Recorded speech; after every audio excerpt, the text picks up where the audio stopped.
तपाईँ कार्यकारी निर्देशक हुनुभन्दा अगाडि प्राधिकरणको वित्तीय विवरण अनुसार सञ्चित नोक्सानी 34 अर्ब 61 करोड थियो, तर गत आर्थिक वर्ष 76-77मा खुद नाफा नै 11 अर्ब हुन पुगेको छ।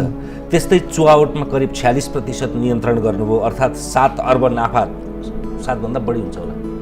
चुआउट नियन्त्रणबाट करिब 9 अर्ब नाफा त्यसैबाटै आर्जन भयो। कुल 800 मेगावाटबाट 1400 मेगावाट पुग्यो तपाईँकै कार्यकालमा। ग्राहकको सङ्ख्या समेत 18 लाख थपिएर 48 लाखको नेटवर्क बन्यो।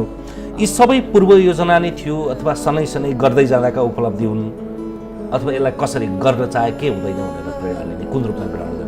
यो विद्युत प्राधिकरण लामो समयदेखि घाटामा थियो। त्यो चाहिँ करिब 15-16 वर्ष भयो, हरेक वर्ष घाटा हो। बीचमा 27 अरबको चाहिँ घाटालाई राइट अफ गरेर पछि पनि यो 5 वर्षभित्र त्यति आएको।